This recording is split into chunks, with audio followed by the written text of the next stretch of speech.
आज हम बात करेंगे हाइपर थायराइड और हाई ब्लड प्रेशर के बारे में। तो हम इसके बारे में बात इसलिए कर रहे हैं क्योंकि ये लाइफस्टाइल डिसीजेज हैं और आज के समय में इनको हर आदमी को जो है इनको समझना चाहिए और इनसे बच के रहना चाहिए। फिटनेस का मतलब ये नहीं है कि हम सिर्फ अपने जो है वेट को मैनेज करें। हमारा फिटनेस का मतलब ये भी है कि हम आगे आने वाली जो बीमारियां हैं उनको समझें और उनसे बचें, उनके संकेतों को समझें और उनकी सही जांच करना सीखें। और कब हम जो है उसको डॉक्टर को दिखाना है, कब हमें ये जो है ये स्पष्ट होना जरूरी है हमारे आंखों के सामने।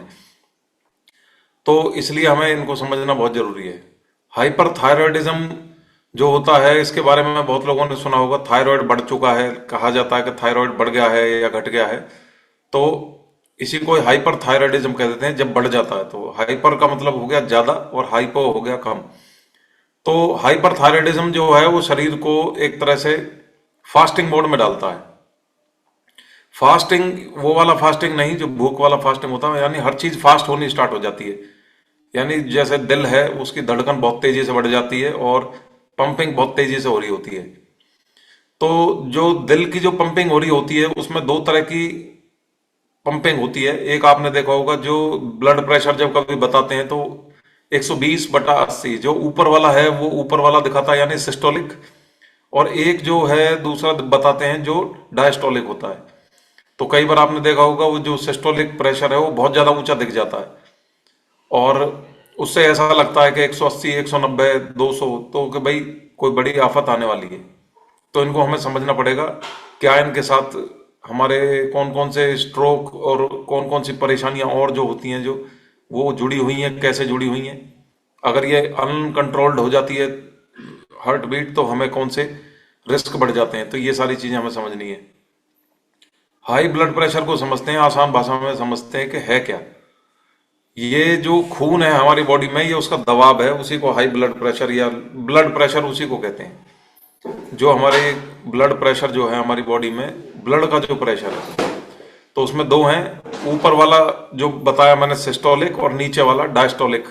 यानी जब पंप करेगा, जब धक्का लगेगा तो जो प्रेशर बनेगा एक तो वो, और एक जब आराम करेगा, जब फैलेगा, रिलैक्स करेगा, वो हो गया डायस्टोलिक। तो दोनों में अलग अलग प्रेशर की वैल्यूज होती है। तो कभी किसी ने अपना ब्लड प्रेशर चेक करवाया है? हैंड रेज करेंगे, बताएंगे किसी ने अपना ब्लड प्रेशर कभी चेक करवाया हो। कभी कराया नहीं किसी ने और ने? कपिल मौसमी जी और अमरपाल अंकल जी हैं, किसी ने नहीं कराया आज तक कभी ब्लड प्रेशर, या किसी का होता देखा हो? लवकेश भाई ने भी करवाया चेक। हाँ, तो ब्लड प्रेशर जब चेक कराते हो तो क्या लगाता है वो? एक यहाँ पर एक हाथ में एक लगाता है एक मशीन और उसके बाद उसमें पंपिंग करता है। तो फिर उसके बाद देखता है कि ये जो है प्रेशर कितना बन रहा है इसमें। तो वो कैसे चेक करते हैं? उसमें मशीन लगाने के बाद क्या करेगा, उसमें एक अपना प्रेशर डालेगा जिससे कि वो दबाव महसूस करेगी नाड़ी जो होगी। फिर वो दबाव जब हो जाएगा उस पे तो वो पंप करने की कोशिश करेगी क्योंकि ब्लड है उसमें। तो मशीन ये चेक करती है मेरे अपने प्रेशर में कितना चेंज आया, जो मैंने प्रेशर डाला है तो उसके प्रेशर में कितना चेंज आया। उसको वो उसके मॉनिटर्स होते हैं, उसमें उसके सेंसर्स होते हैं, तो वहां से उनको पता लग जाता है कि मेरा इतना प्रेशर चेंज हुआ है, तो यानी उसके करस्पॉन्डिंग इतना प्रेशर बॉडी ने डाला है इस पे, तो उससे पता निकाल लेते हैं। तो ये उसका तरीका होता है। सिमिलरली अब इसको समझते हैं कि जब ऊपर की जो वैल्यू होती है, जो जैसे वो बताएगा तुम्हें कि 120/80, तो 120 जो हो गया वो तब जब ब्लड को पंप किया हार्ट ने। और दूसरी बार में जब रिलैक्स होता है उसके बाद कॉन्ट्रैक्ट होती है, कॉन्ट्रैक्ट होती है तो भी प्रेशर बढ़ता है। वो होता है हमारा आराम वाला जो है 80, 70। और दिन भर में हमारा जो ब्लड प्रेशर है वो चेंज होता रहता है। नींद में अलग होगा, नमक से अलग असर आएगा, स्ट्रेस से अलग असर आएगा, कॉफी से अलग असर आएगा, और कोई एक्टिविटी कर रहे हो उससे असर आएगा। बढ़ता क्यों है? ब्लड प्रेशर की बढ़ने की वजह क्या है? जो हमारा नस है, जितनी भी नस हैं उनमें जो इलास्टिसिटी होती है, जो लचक होती है, ये अगर घट जाए, ये अगर घट जाए तो वो प्रेशर को बियर करने वाली जो चीज है वो क्षमता खत्म हो गई। तो क्या होगा, सख्त एक उसको नस मिलेगी तो ब्लड प्रेशर क्या होगा, उसमें बढ़ेगा, क्योंकि एब्जॉर्बर कोई मिला नहीं है उसको। जब नस हमारी लचीली होती है तो वो एब्जॉर्ब कर जाती है प्रेशर को। तो नसों की अगर लचक घट जाती है तो हमारा ब्लड प्रेशर बढ़ जाता है। दूसरा क्या हो सकता है, जब किडनी में जो नमक है, नमक को जब वो फिल्टर करती है, और ये नमक जो है हमारी बॉडी में आ जाए, पानी को रोकना स्टार्ट कर दे, तब हमारी जो है ब्लड प्रेशर को बढ़ा देती है किडनी भी। तीसरा, हमारा कॉर्टिसोल अगर बढ़ जाए। कॉर्टिसोल तो इतना खतरनाक है कि ये फैट में भी कन्वर्ट हो जाता है कॉर्टिसोल। जब हम ये सोचते हैं कि हम खा कुछ नहीं रहे लेकिन वेट बढ़ रहा है, तो समझ लो कि हार्मोन कन्वर्ट हो रहा है फैट में, टेंशन में रह के। तो ये भी एक रीजन हो सकता है, वेट जब बढ़ जाए, जब भी हमारा बढ़ जाता है। अब मान मान लीजिए ये चीज़ डेली हो रही है किसी आदमी के साथ, उसकी जो मांसपेशियां हैं वो मोटी होती जा रही हैं, नसें मोटी होती जा रही हैं, तो ये दिन पे दिन बढ़ता चला जाएगा। और फिर एक समय ऐसा आएगा जो हल्की नसें जो होती है हमारी बॉडी में, उन पे ज़्यादा इफेक्ट डलना स्टार्ट हो जाएगा। जैसे हमारा आँख हो गई, किडनी भी होगी, ब्रेन हो गया, इनमें जाके इसका असर होना स्टार्ट हो जाता है, फिर स्ट्रोक बढ़ने के चांसेस बढ़ जाते हैं। तो आप जो है इसको पहले तो समझ लो कि ये चेक कैसे करते हैं। अपने जो मशीन अगर किसी पे है तो वो चेक कर सकता है आराम से, उसके लिए 5 मिनट आराम से लेटना होता है। हम क्या करते हैं, जाके मशीन पे जाके चढ़ जाते हैं सीधा, तो वो हमेशा बढ़ा हुआ दिखाता है। इसका प्रोसीजर ये होता है, डॉक्टर पे टाइम नहीं होता, लेकिन होना ये चाहिए कि उसको 5 मिनट आराम से बैठाओ कुर्सी पे, और उसके बाद फिर फर्श जो है वो पैर पे, फर्श पे पैर होने चाहिए, और जो मेरी बाह है ये दिल के लेवल पे होनी चाहिए। जो ये बाह जिस पे चेक करते हैं वो नीचे नहीं होनी चाहिए, वो बाह के हार्ट के लेवल पे होनी चाहिए। और जो ये कमीज का जो कफ होता है ये सही होना चाहिए, ऊपर की साइड होना चाहिए, और 3-3 रीडिंग लेनी होनी चाहिए, तब जाके हार्ट का एग्जैक्ट आपको आकलन हो पाएगा। तो ये इसका तरीका रहता है। अब एक दूसरी चीज पे चलते हैं। ये तो हो गया हाई ब्लड प्रेशर।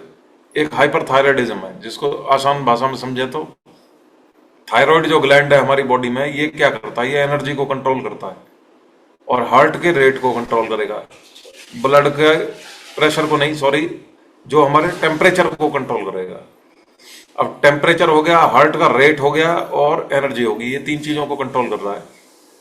अब मान के चलो कई बार हमारा हार्ट बहुत तेजी से बीट कर रहा होता है, उसको पाल्पिटेशंस कहते हैं। जैसे खाना वाना खाया होता है तो आपने देखा होगा हार्ट बहुत तेजी से बीट करता है और हमें महसूस भी हो रहा होता है। कई बार हमारे हाथ पैर कांपने लग रहे होते हैं किसी वजह से, कई बार घबराहट हो रही होती है, कई बार गर्मी बहुत ज्यादा लग रही होती है, पसीने आ रहे होते हैं, नींद भी खराब हो रही होती है। और फीमेल्स को कई बार पीरियड्स में अगर चेंजेस दिखाई देते हैं, तो ये सारे हमारे थायराइड की वजह से होते हैं। इसमें गड़बड़ी अगर हो जाए तो सारी चीजें गड़बड़ हो जाएंगी। इससे ब्लड प्रेशर पे भी इफेक्ट आएगा। जो हमारा ऊपर का ब्लड प्रेशर है, जो क्योंकि पंपिंग बढ़ चुकी है, उससे क्या होगा, और ज्यादा बढ़ी हुई हमें वैल्यूज देख सकती हैं। तो इसका नॉर्मली जो कारण बताते हैं वो यही होते हैं कि हमारे जो है थायराइडाइटिस, अगर मान लो थायराइड में कोई इन्फेक्शन हो जाए, या कुछ दवाइयों की वजह से हो जाए, आयोडीन की वजह से हो जाए, और कई बार कुछ डिसीज होती हैं जैसे ग्रेव्स डिसीज है, उसमें इम्यून सिस्टम खराब हो जाता है, तो इनकी वजह से हमारा ये हाइपरथायराइडिज्म हो जाता है, या मोटापे की वजह से भी हो जाता है। कई बार अक्सर मोटापे की वजह से देखा गया है। अब इन दोनों का क्या कनेक्शन है, ऐसे समझना है। मान लो अगर थायराइड हमारी बॉडी में ज्यादा हो गया तो क्या होगा, हार्ट जो है उसका रेट बढ़ेगा। रेट बढ़ेगा तो उसमें से जो आउटपुट निकल के आ रहा है, जो ब्लड निकल के आ रहा है, बहुत ज्यादा निकल के आ रहा है, जो वो बढ़ जाएगा। और जब ये बढ़ जाएगा तो मेरा सिस्टम का जो प्रेशर है वो बढ़ता दिखेगा, यानी जो ऊपर वाला है वो बढ़ा हुआ दिखाई देगा। और जिसकी वजह से आपका अननेसेसरीली आपका सिस्टोलिक ब्लड प्रेशर बढ़ा हुआ है, अननेसेसरीली, जरूरत नहीं है लेकिन ब्लड प्रेशर बढ़ा हुआ है। तो इससे क्या होगा, इससे हमारा क्लॉटिंग हो सकती है, इससे हमारा स्ट्रोक आने के चांसेस हो सकते हैं, और कई बार अनकंट्रोल्ड धड़कन भी हो सकती है, अरिथमिया। अरिथमिया जब होती है तब हार्ट अटैक्स बढ़ते हैं। जैसे एक सर्जरी हो रही थी अभी एक एथलीट की, आपने सुना था, एक एथलीट की सर्जरी हो रही थी कंधे की, वरिंदर सिंह घुमान। तो ऐसा बताया जा रहा है कि जब वो उनकी सर्जरी चल रही थी तो अरिथमिया स्टार्ट हो गया दवाइयों की वजह से। तो जब अरिथमिया स्टार्ट हो गया तो हार्ट की अनकंट्रोल्ड धड़कनें स्टार्ट हो गई, तो उसकी वजह से क्लॉट गया और ऑन द स्पॉट वो कोलैप्स कर गए ऑपरेशन थिएटर में। तो ऐसे ही जो है, इस तरह से ही आपस में सारी चीजें जुड़ी होती हैं। हाई ब्लड प्रेशर जो होता है वो आप अगर नोटिस करोगे तो उसमें आपको समझ में आएगा कि चक्कर भी आ रहे हैं, सर में दर्द भी हो रहा है, बताते हैं लोग जो लक्षण। और कई बार नाक में से खून भी आ जाता है। तो इसलिए घर पे डॉक्टर नहीं बनना चाहिए हमें। जो है, अगर इस तरह की कोई बहुत ज्यादा दिक्कत आने लगे, धुंधला दिखना स्टार्ट हो जाए या खून आना स्टार्ट हो जाए, चक्कर आ रहे हैं बहुत ज्यादा, तो हमें डॉक्टर के पास जाना चाहिए। लेकिन हम और भी चीजों पे बात करेंगे कि हम इसको घर पे ही अगर इसको ठीक कर लें और ऐसी चीजें हो ही ना, जो हम फिटनेस के हमारे पैरामीटर्स हैं उसी से ही हम इसको ठीक कर सकते हैं, लाइफस्टाइल से ठीक कर सकते हैं। सिमिलरली हाइपर थायराइडिज्म जो है, अगर मान लो हमें बेचैनी दिख रही है और धड़कन बढ़ रखी है, पसीना आ रहा है, तो ये भी हमारा अगर थायराइड की वजह से है, तो इसमें भी हमें फिर डॉक्टर को दिखाना चाहिए। तो अगर धड़कन आपको बेस ढंग की दिखाई दे रही है, मतलब अजीब गरीब धड़कन दिखाई दे रही है, हम फील कर सकते हैं, कभी तेज हो रही है, कभी धीमी हो रही है, कभी तेज, कभी धीमी, कभी सिस्टोलिक वाली देर में आ रही है, तो इससे भी हमें समझ में आ जाना चाहिए कि हमारे अरिदमिया स्टार्ट हो चुके, तो ये हमारा इमरजेंसी है। अब ऐसी जब सिचुएशन आ जाए तो इमीडिएटली आप जो है डॉक्टर को दिखाएं और एम्बुलेंस को बुलाएं। लेकिन इसके कुछ बुनियादी चीजें हैं कि जो हम अपने घर पर ठीक कर सकते हैं। हमारी कुछ चीजें ऐसी हैं जो हमारे हाथ में होती हैं। फॉर एग्जाम्पल, जैसे अगर मैं आपसे कहूं इलेक्ट्रोलाइट्स, डिहाइड्रेशन, अगर हमारे घर में हम पानी भी नहीं पी पा रहे हैं, हम सिर्फ टेलीविजन देखे जा रहे हैं पूरे दिन सुबह से शाम तक, और हम पानी भी नहीं पी रहे हैं, हम इलेक्ट्रोलाइट का ख्याल नहीं रख रहे हैं, ना खाने का ख्याल रख रहे हैं, ग्लूकोज बॉडी में कम हो गया है, कोलेस्ट्रॉल बहुत ज्यादा बढ़ा हुआ है, ये सारी चीजें हमारे हाथ में होती हैं। अब बताइए कि इसका असर होगा या नहीं होगा। ये सारी चीजें जो है इमीडिएटली इफेक्ट करेंगी। तो हमें इन चीजों को कंट्रोल करना है। अपने आप अपने जो है ग्लूकोज को ठीक रखें, अपनी बॉडी से लिपिड को ठीक रखें, हम अपने कोलेस्ट्रॉल को कम रखें, इलेक्ट्रोलाइट्स को बढ़ा कर रखें जिससे किडनी पे कोई इफेक्ट ना आए। तो इन सारी चीजों को हम अपने घर पे कर सकते हैं। अब मान के चलिए मैं आपसे कहता हूं कि इनको हम होने से पहले ही हम ठीक कर लें तो हमारा कितना बढ़िया होगा। सबसे बढ़िया तो यही है कि हो ही ना। ये तो जो दो चार चीजें मैंने बताई हैं, इनको अब ब्रॉडली डिस्कस करेंगे। देखो, पहली चीज जो करनी है वो ये है कि नमक का इस्तेमाल जो है वो बहुत कम करना चाहिए। नमक जो है इसमें ऐसे ऐसे केमिकल्स होते हैं, और जरूरी नहीं है कि मैं जब नमक की बात कर रहा हूं तो आप सब्जी वाले नमक की ही सोच के चल रहे हो कि भाई तो सब्जी में नमक जो डालते हैं उसी की बात कर रहे होंगे। आप जो उल्टी सीधी चीजें खाते हो, चिप्स खाते हो, नमकीन खाते हो, इनमें अननेसेसरीली जो नमक जा रहा है बॉडी में, ये आप कंट्रोल नहीं कर सकते। इसलिए इसको बेहतर होगा खा ही ना। अचार हो गए, अचार में बहुत ज्यादा नमक होता है। अब लोग अचार पे टूट के पड़ते हैं, पापड़ पे टूट के पड़ते हैं, ब्रेड में बहुत ज्यादा नमक होता है, नूडल्स में बहुत ज्यादा नमक होता है। तो इनसे हमारा ये सारा सिस्टम खराब हो सकता है। दूसरी चीज हम क्या कर सकते हैं, हम अपने जो है 7 से 8 घंटे की, 9 घंटे की नींद को जो है इसको प्रेफरेंस दें। हम स्क्रीन को ज्यादा इस्तेमाल ना करके अपनी जो नींद को ज्यादा प्रेफरेंस दें, और सुबह सुबह उठ के हल्की सी धूप लें। मैंने तो पहले भी बताया था कि धूप में, सुबह सुबह की धूप में अगर हम एफ्रेश लेते हैं तो बहुत बढ़िया रहता है। तो ये चीजें हम करनी चाहिए। दूसरा, हम कैफीन को जो है एक लिमिटेड एक कंजम्पशन करें उसका। अल्कोहल का छोड़ सकें तो बहुत अच्छा होगा, लेकिन उसका लिमिटेड कंजम्पशन होना चाहिए। दिल के लिए हमारा जो स्मोकिंग सबसे जरूरी होती है छोड़ना।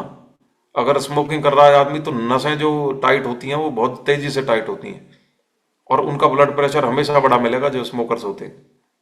ये उसकी वजह होती है, क्योंकि स्मोक जो है ये जाके हमारी नाड़ियों को जो है सख्त करता है, जिससे हमारा ब्लड प्रेशर हमेशा बढ़ा रहेगा।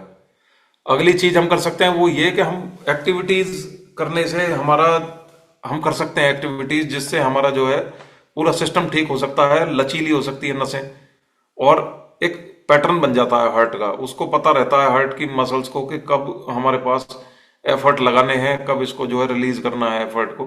तो एक्सरसाइज कर करके हम उसकी नसों को मजबूत कर लेते हैं। आप जो है उस पर एक कैलकुलेटेड स्ट्रेस डाल रहे होते हो तो हमारी हार्ट की जो मसल्स होती हैं वो धीरे धीरे धीरे अडाप्ट कर जाती हैं। तो कल को अगर ऐसी कोई सिचुएशन आ जाए जिसमें हमारे हार्ट को ज्यादा एफर्ट करने पड़ रहे हैं तो उसके लिए वो नॉर्मल हो जाएगा, क्योंकि ये उसकी प्रैक्टिस करे बैठा है। तो एक दिन जो खतरनाक समय आएगा हम उसकी पहले से ही प्रैक्टिस कर रहे हैं। तो कभी भी इस तरह की अगर कोई आफत आ जाए जिसमें हमें दौड़ना पड़ जाए, भागना पड़ जाए, या हमारे कोई सर्जरी हो रही है, कुछ हो रही है, तो हार्ट पहले से ही मजबूत रहे, तो उससे बेटर कुछ नहीं हो सकता। इसको किया जा सकता है एक्सरसाइज से। इसमें हमारी कैलोरीज भी मैनेज हो जाती हैं, हमारी जो है एक तरह से ब्लड का प्रेशर भी बढ़िया हो जाता है, क्लीन हो जाती हैं आर्टरीज। इसके बहुत फायदे हैं। तो एक्सरसाइज करते रहो, तभी टिक पाओगे। लिफ्ट का कम से कम इस्तेमाल करें। सीढ़ियों का अगर ऑप्शन दिख रहा है तो सीढ़ियों पर चलने की कोशिश करें। एक्सरसाइज उससे भी हमारी जो है एक नॉन एक्सरसाइज एक्टिविटी बढ़ जाती है। और गुस्से को थोड़ा सा कम करें। गुस्से में जो है हमारा ब्लड प्रेशर बढ़ता है। और मान लो ये सारी चीजें एक साथ हो रही है कि गुस्सा भी आ रहा है, एक्सरसाइज भी नहीं कर रहा है, तेल भी खा रहा है, नींद भी नहीं ले रहा है, नमक भी खा रहा है, तो फिर उसको जो है भगवान ही बचाए, उसमें फिर दिक्कतें हो जाएंगी। तो अब एक और सिचुएशन है, जब मान लीजिए ये दोनों ही एक साथ हो जाएं। सोच के देखो, एक तो उसका ब्लड प्रेशर पहले से ही हाई है, स्मोकर है, दूसरा उसका थायराइड भी बढ़ जाए, तो अब समझ लो, ये समझ लो कि ये एक न्यूक्लियर बम बन गया। अब इसका इलाज इतना आसान नहीं है। तो ये दोनों ही जो है लाइफस्टाइल से जुड़ी हुई हैं। तो इसलिए बेटर ये रहेगा कि हम अपने लाइफस्टाइल को चेंज कर लें, अपना जो है खाने की चीज़ों को ठीक कर लें, और एक्सरसाइजेज को अपनी लाइफ में इम्प्लीमेंट करें। अपना एक ब्रीदिंग का एक पैटर्न होता है, जिसको अगर आप सीख सकें, 2 मिनट का ब्रीदिंग पैटर्न है, उसमें यूट्यूब में भी आपको दिखाई जाएगा वो। अगर मान लीजिए कभी स्ट्रेस आ भी रहा है किसी बात पे, तो उसमें 6 सेकंड तक ब्रीद करते हैं। अनुलोम विलोम सबसे बेस्ट है वैसे, अगर कर सकें तो। लेकिन अगर एक पैटर्न नहीं समझना है तो 6 सेकंड तक ब्रीदिंग करें, फिर उसके बाद 3 सेकंड तक उसको रोक कर रखें, और फिर 4 सेकंड उसको बाहर निकाल दें। तो 6, 3 और 4, ये हमारा एक पैटर्न बनता है, जिसमें हम अगर इसको 8-10 बार कर लें तो हमारी एकदम से हमारी, आप देखोगे कि धड़कन शांत हो गई है। ये हो गया। दूसरी चीज हमें क्या करनी है कि हमारे जो चीजें जो हम खाते हैं, बाहर की जो प्रोसेस्ड आइटम खाते हैं, उनमें सोडियम को जरूर देखें। उसमें देखो कि भाई हमारा सोडियम बहुत ज्यादा नहीं होना चाहिए, उसमें सोडियम हमारा कम होना चाहिए। अगर मान लीजिए कोई चीज आप खरीद रहे हो, उसकी रिप्लेसमेंट में अगर कम सोडियम है तो उसको यूज करो, ये होना चाहिए। तीसरा जो है, जैसे आपको आपने देखा होगा कई बार नमक कम होता है सब्जी में, तो हम क्या करते हैं, नमक ही डलवाते हैं उसमें सीधा।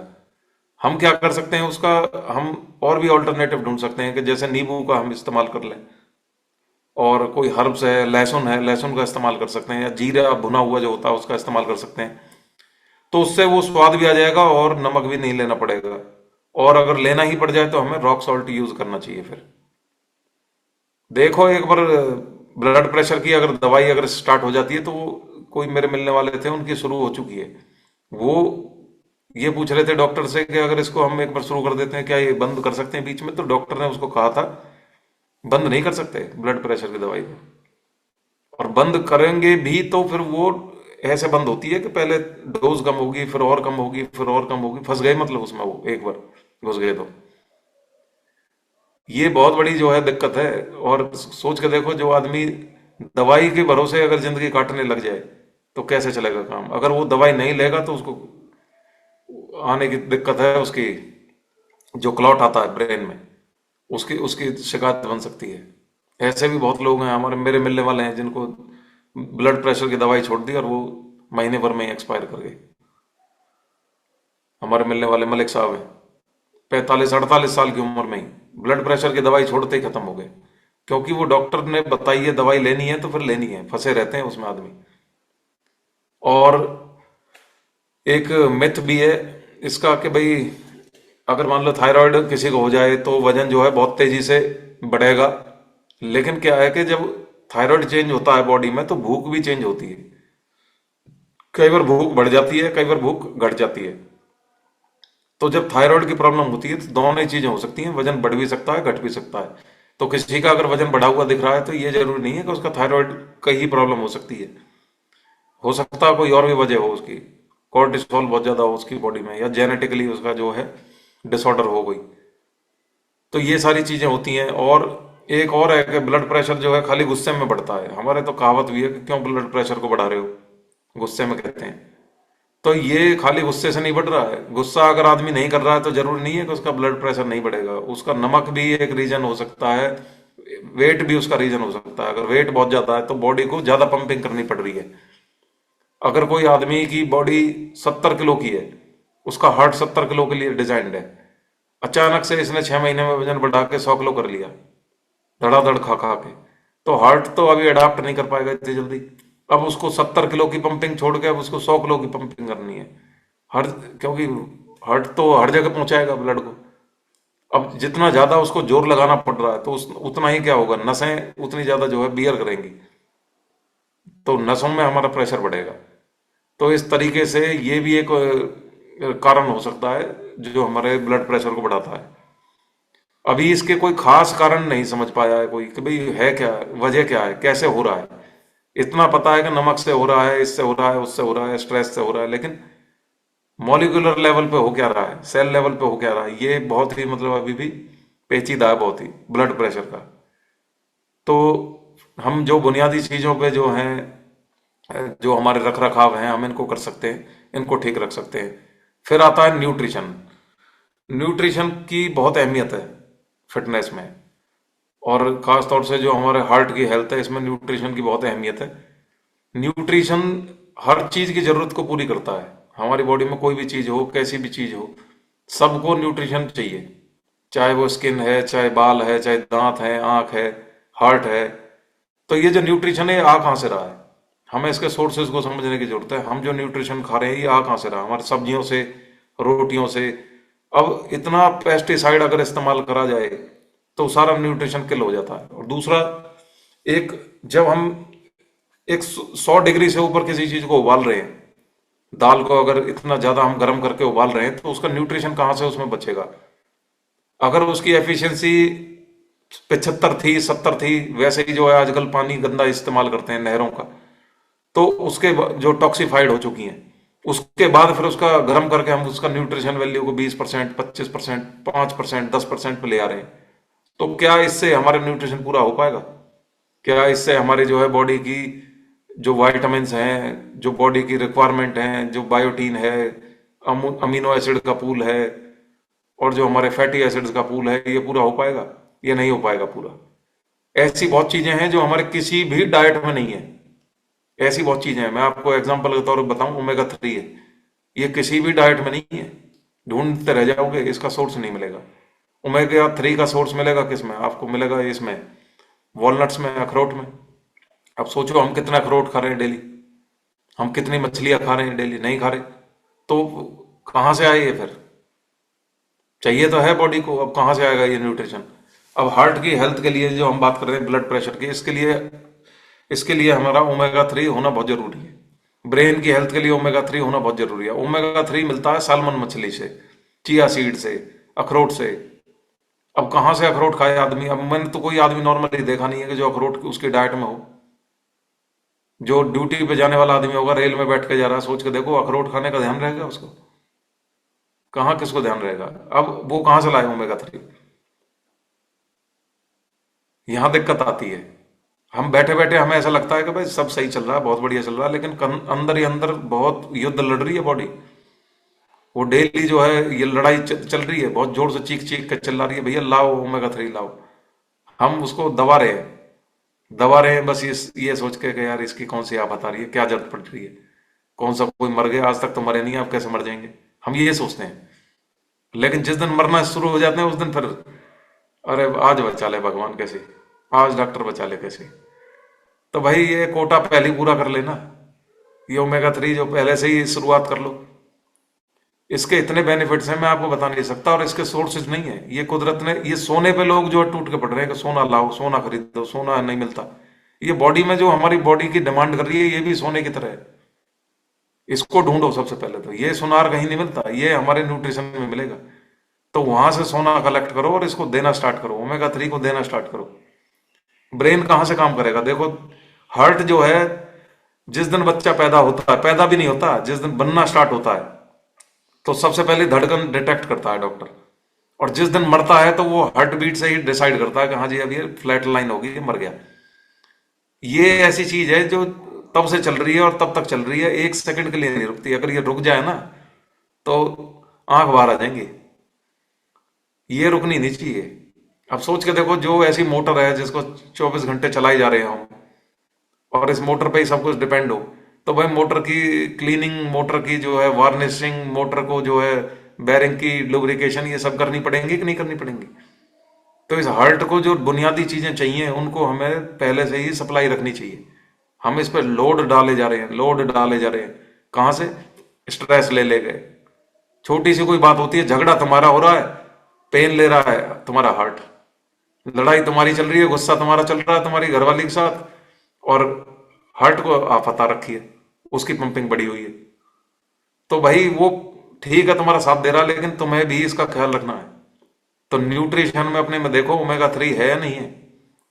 और जो मछली खा रहा है डेली, भाई उसको लेने की जरूरत नहीं है, मैं क्लियर बताऊं। जो सालमन मछली डेली खा रहा है, किलो 2 किलो, उसको जरूरत नहीं है। और अखरोट खा रहा है मेरी तरह, उसको भी जरूरत कम है। लेकिन जो नहीं खा रहा है वो देख लो, अब अखरोट महंगे पड़ेंगे कि ओमेगा 3 महंगा पड़ेगा? तो ये थोड़ा सा अपना ध्यान रखना है हमें। न्यूट्रिशन में और बहुत चीजें हैं जो हमारे हार्ट को चाहिए। प्रोटीन हो गया। अब हार्ट की मसल जब काम कर रही है तो वो टूटती भी है, वियर एंड टीयर होता है उसमें। वियर एंड टीयर के दौरान अब उस मसल को रिपेयर नहीं कराओगे तो कैसे होगा? इसलिए रिपेयरिंग बहुत जरूरी है। हम जब घर बनाते हैं, मकान बनाते हैं, उसमें हर साल मेंटेनेंस होती है। क्रैक आ गए हैं भाई, इसको इसमें मसाला भरवाओ, ये कराओ वो कराओ। ऐसी बॉडी है जब वो हार्ट की, उस दिन मैंने जब महेश वाधवानी डॉक्टर से वो कराई थी, सबको एक वीडियो चलाई के दिखाई थी, तो उसने क्या कही थी? उसने कही थी कि स्कार्स आते हैं हमारे हार्ट पे जब हमारा कोई भी वायरल इन्फेक्शन होता है। अब आप एक चीज सोचो, खांसी जुकाम हो गया किसी को, हम तो सोच रहे हैं ये खाली नाक की प्रॉब्लम है खांसी जुकाम में, ये वायरस ने हमारे हार्ट को भी कमजोर करा है।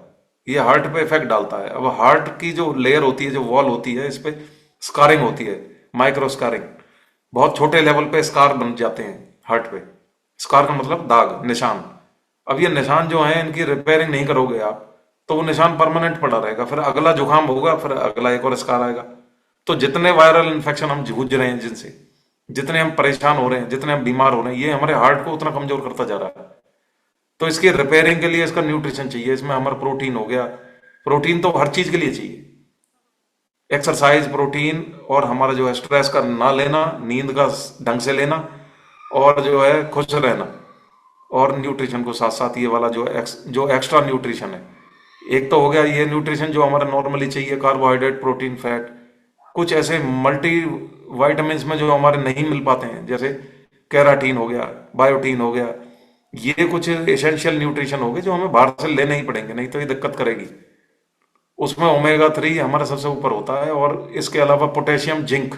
जिंक को जो है नजरअंदाज करते हैं। इनफर्टिलिटी बढ़ रखी है लोगों में आजकल, इनफर्टिलिटी के कारण जिंक की वजह से। जिंक नहीं है किसी भी डाइट में। आप देखो, मैग्नीशियम नहीं मिलेगा इतना आसानी से और जिंक नहीं मिलेगा इतना आसानी से। किस डाइट में जिंक है मुझे बताओ? दूध में जिंक हो तो बता दो मुझे। और कौन सा ऐसा न्यूट्रिशन है जिसमें जिंक मिल जाए? जिंक नहीं होगा ना, तो हमारी बॉडी का सबसे पहले जो है इफेक्ट दिखेगा फर्टिलिटी पे, सेक्सुअल हेल्थ पे, उसके जो है ब्रेन की हेल्थ पे, और उसका हार्ट की हेल्थ पे। मैग्नीशियम और पोटेशियम हार्ट के लिए तो बहुत इंपॉर्टेंट है, और किसी भी फूड में नहीं है, बदकिस्मती से। अभी जहां मैं काम करता हूं, मेरी जहां ड्यूटी है, जहां पर मेरी वर्कशॉप है, वहां एक नहर, नाला आया हुआ है। नहर तो नहीं कहेंगे, नाला आया हुआ है।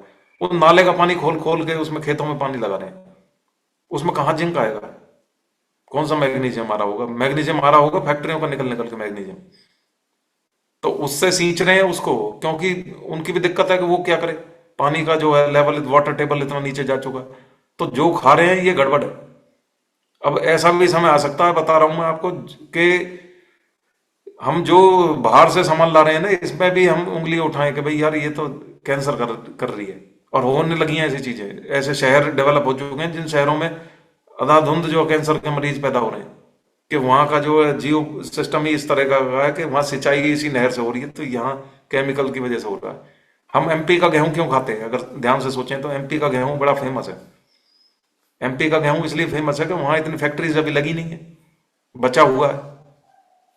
तो ये अगर देखा जाए तो ये चीजें बहुत मैटर करती हैं। तो आज की एजुकेशन खत्म होती है यहीं। तो अभी सब प्रण लेंगे कि अपना जो है न्यूट्रिशन में कोई कटौती नहीं होगी, और आईडी बनवाओ, अपना न्यूट्रिशन को ऑर्डर कराओ अपने कोच से मिलके इमीडिएटली। और कल देखूंगा, परसों देखूंगी, तरसों देखूंगी, या जब छठे चौमासे देखूंगी, तो भाई फिर ऐसी बीमारी आगे लपेटते जाओगे और फिर एक ना एक दिन वो आ जाएगी तुम्हारे ऊपर हावी हो गए। तो कल परसों किसी के नहीं आए, आज है जो है। आज ही ऑर्डर मारो अपना जो है कोच से मिलके, और इमीडिएटली। कोच तो फायदा है, कोच को तो न्यूट्रिशन ले रहा है, वो तो अपनी फिटनेस बनाए बैठा, तुम पीछे खींचते जा रहे हो उसको, अपनी फिटनेस को। तो भाई अपना प्रोटीन शेक बनाओ और एंजॉय करो अपना nutrition. Thank you. Thank you Amit. एक बार सभी क्लैपिंग करेंगे आज के हमारे वर्कआउट कोच अमरपाल अंकल जी और हमारे एजुकेशन कोच अमित लांबा जी के लिए। बहुत ही जबरदस्त अमरपाल अंकल जी की एक्सरसाइज थी। आप सभी ने देखा होगा कैसे जंप ले लेके एक्सरसाइज कराते हैं, थकान कहीं दिखती ही नहीं है। मैं तो ये कहता हूँ कोई टिकता ही नहीं है उनके सामने। मैं भी कोशिश कर रहा था कि अमरपाल अंकल जी के साथ कर पाऊँ, लेकिन नहीं होती है। बहुत सारी एक्सरसाइज ऐसी करते हैं वो कि उनके पैटर्न में नहीं हो पाती। बहुत ही जबरदस्त उनकी बॉडी का एनर्जी लेवल है और लास्ट तक बरकरार रहता है, बढ़ता जाता है बल्कि। तो सैल्यूट है अंकल जी आपकी डेडिकेशन को, आपकी एनर्जी को, आपकी मेहनत को। वाकई जो है कि आज जब जंप करके और टो टच कर रहे थे हाथों से, बहुत मुश्किल काम होता है, एथलीट भी नहीं कर पाते अच्छे अच्छे। बहुत ही जबरदस्त एक्सरसाइज कराते हैं, बहुत बढ़िया एनर्जी लेवल है। और देखिए एजुकेशन का रोल 100% है, और अमित भाई की एजुकेशन लाजवाब होती है। आज बहुत ही इंपॉर्टेंट टॉपिक के ऊपर बात थी, हाइपरटेंशन और हाइपरथायराइडिज्म। दोनों बहुत ही खतरनाक चीजें हैं। मीठा जहर जिसको कहते हैं कि धीरे धीरे धीरे धीरे अंदर ही अंदर काटते रहते हैं ना, वो बीमारी है। और आदमी आजीवन जो है कि इसकी जकड़ में आ जाता है और फिर फंसता ही चला जाता है कि दलदल है। एक टैबलेट ले ली, फिर दूसरी ले ली, फिर बढ़ाते चलेंगे और इससे निकलना बड़ा मुश्किल हो जाता है। और एग्जाम्पल भी दिए कि जिन्होंने कोशिश की दवाई बंद करके अपने लेवल पे, तो वो बचे ही नहीं। इसलिए इसको आने से पहले ही अगर हम रोक लें तो बढ़िया। इसलिए जो है कि हमें थोड़ा सा इन चीजों को समझना चाहिए। एक्सरसाइज और न्यूट्रिशन बहुत बड़ा रोल है आपकी हेल्थ में। आज सारी चीजें बिल्कुल डिटेल से बताई कि कैसे हमें मल्टीविटामिन की जरूरत है, क्यों जरूरत है, बाहर से हमें क्यों लेना पड़ रहा है, क्योंकि हमारे खाने में वो चीजें नहीं होती सभी की सभी। अगर पोषण की बात करें तो आज से अगर 20-30 साल पहले की बात करें तो जिस खाने में हमें जो प्रोटीन न्यूट्रिशन मिलता था वो उससे 10 गुना कम हो गया है। जितना पोषक तत्व हमें एक एप्पल से आज से 20-30 साल पहले मिलता था, उतना ही पोषण पोषण लेने के लिए हमें 10 जो है कि एप्पल खाने पड़ेंगे, तब उसके बराबर पहुंचेगा वो। फिर उसकी कैलोरी कहाँ पहुंच जाएगी। और 10 एप्पल खाना आसान भी नहीं है, सस्ता भी नहीं है। भाई अमित ने बताया कि ओमेगा 3 के लिए आप जो है कि अखरोट खा सकते हैं। तो आपको 100 ग्राम अखरोट से 1-2 ग्राम जो है कि मुश्किल से उसमें ओमेगा 3 मिलेगा। कितने अखरोट खाओगे, उसको आप थोड़ा सा ऐड कर सकते हो ताकि एक बैलेंस बना रहे, ताकि वो हेल्प करे हमारी जो न्यूट्रिशन की रिक्वायरमेंट है उसमें। इसलिए जो न्यूट्रिशन होता है उसका पॉइंट में भी अगर 0.002 भी मिल जाता है ग्राम में, तो वो भी वैल्यू रखता है। बहुत सारे न्यूट्रिशन हमारे ऐसे हैं जिनकी नीड हमारी डेली 10 ग्राम से भी कम होती है, लेकिन वो असेंशियल है, जरूरी है। हम सिर्फ ये सोचते रहते हैं कि रोटी खा ली, घी खा लिया, दूध पी लिया, बस हो गया सब कुछ। भाई ये तो हमारे सिर्फ और सिर्फ एक जो है कि मैक्रो न्यूट्रिएंट्स है, जो हम प्रोटीन ले रहे हैं, कार्बोहाइड्रेट्स ले रहे हैं, और जो हम अपना फैट ले रहे हैं। माइक्रो जो है कि माइक्रो लेवल पे अगर हम बात करें, माइक्रो न्यूट्रिएंट्स भी होते हैं बहुत सारे। 20-21 टाइप के हमारे मल्टीविटामिन हो गए, हमारे मिनरल्स हो गए जिनकी जरूरत होती है। तो डाइट को बैलेंस करना, यही एक इसमें हर चीज की, हर मर्ज की दवा है। और कोई दवाई यहाँ नहीं मिलती है। तो अभी अपना शेक सभी रेडी कर ले, सभी शेक लेंगे। जी अमरपाल अंकल जी का शेक रेडी है बिल्कुल। ऐसे ही जो है कि हमें एक्साइट रहना चाहिए हमेशा अपने नेक्स्ट स्टेप के लिए कि अब मुझे शेक लेना है।